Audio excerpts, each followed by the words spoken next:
देखिए, जो 482 जो 528 है, उसके दो फीचर्स मेन होते हैं। उसमें एक तो ये फीचर होता है कि लॉ का मिसयूज़ अगर हो रहा हो, और दूसरा ये कि उस प्रोसीडिंग की वजह से मैनिफेस्ट इनजस्टिस हो रहा हो।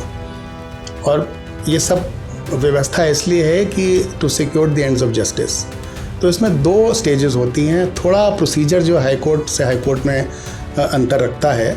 जो एफआईआर की स्टेज होती है उसमें कई हाई कोर्ट्स में, जैसे इलाहाबाद हाई कोर्ट है, दिल्ली में भी रहता है, और हाई कोर्ट्स में आप रिट पिटिशन फाइल कर सकते हैं उस एफआईआर को क्वॉश करने के लिए।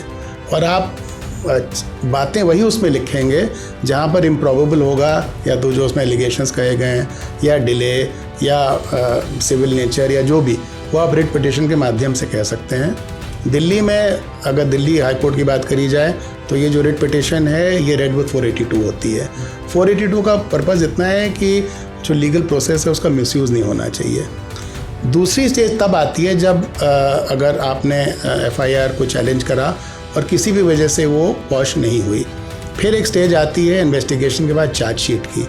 तो जब चार्जशीट तैयार हो जाती है, जब चार्जशीट कोर्ट में दाखिल होती है, तब जो क्रिमिनल प्रोसीडिंग शुरू होती हैं उनके लिए फिर उसके बाद, तब से लेकर और उसके बाद आप 482 की पिटिशन कर सकते हैं कि जो क्रिमिनल प्रोसीडिंग्स हैं रिलेटिंग टू उस एफआईआर एंड पर्टिकुलरली उस चार्जशीट, उसको क्वॉश किया जाए।